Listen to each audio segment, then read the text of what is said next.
we're going to talk about due diligence and data rooms from the perspective of a potential syndicate.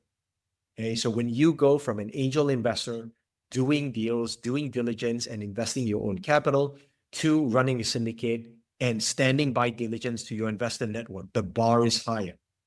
You also need to think of diligence from the perspective of not just is the deal good, but also how do you market and convince your investors that I've done the homework and therefore we believe that it's good. So what does this look like?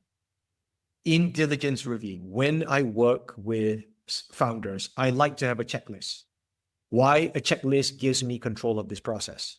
Instead of going into a discussion and the founders, here's what I have to the data room and we've got to bargain for more. Or the founders say, I actually don't know what is needed. Can you give me a list?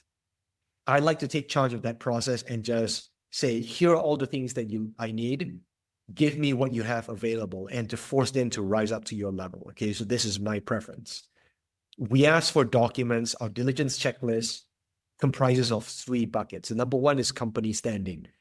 We're looking for incorporation documents because we want to know it's a registered incorporated business. We want key hire employment agreements, key hires working full-time. We want IP assignment to know that the inventions and work of the employees belongs to the company. Shareholder agreements to know that there's some rights and governance around the company.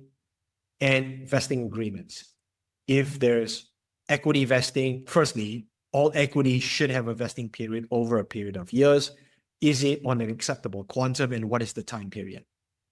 On the company diligence level, we're looking at a pitch deck that's self-explanatory. We want financials on a monthly basis, historical, and the next 24 months. This is a long enough time period for me. I don't believe in 5-year forecasts, right? It's basically conjecture. 12 months, okay. 24, it really gets shaky. So anything beyond that, I don't really care. The main thing that I look for when I look at company financials is, do your growth logic and assumptions make sense, right? I'm not looking for accuracy as much as what is the logic underlying this. We also want to know what their burn and runway is, how they're spending their money.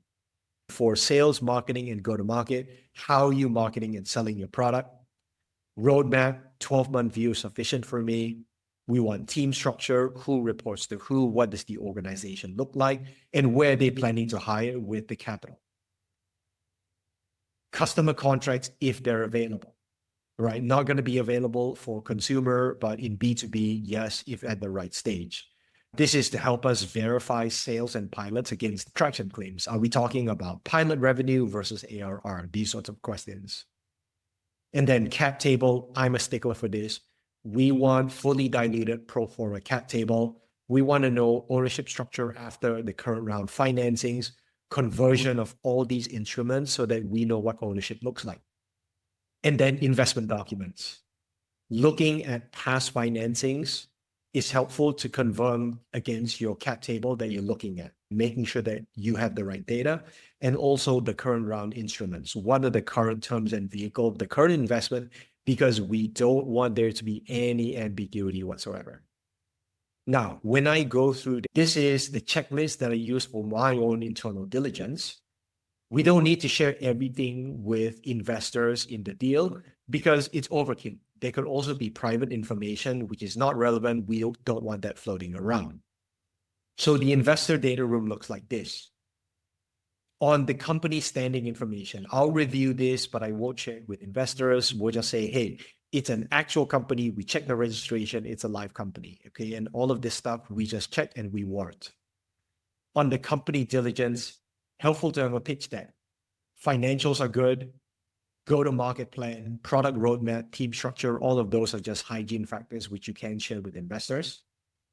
For the investment documents, I wouldn't share past financings, but I will share the current round instrument. During the course of diligence, we'll develop some assets. One is a lot of recordings, right? We'll do Zoom calls with the founders. I might do customer interviews and record those. I will also develop working documents. I have something called a deal qualification document, which basically is a template that I use to synthesize information. I turn that into an investment memo, which is an investor-ready version. And I also develop a diligence question list, and we get founder answers. I'll turn these assets into and repurpose them for the investor data room. So we could repurpose a founder pitch into a marketing asset. I can also selectively share customer interview calls as a validation proof point. On the working documents, I publish an investment memo, and I will repurpose the founder FAQ into an investor FAQ document. We're just cleaning up that list and just getting ahead of potential questions and having that available. When it comes to our decision framework, when we're screening companies, I look across these 7 different things. We start out with product or service, just basic understanding. What does this company do? And we're looking for a 10x better proposition. We pay attention to the market size. So who's the buyer segment? What is their willingness to pay? How big is it?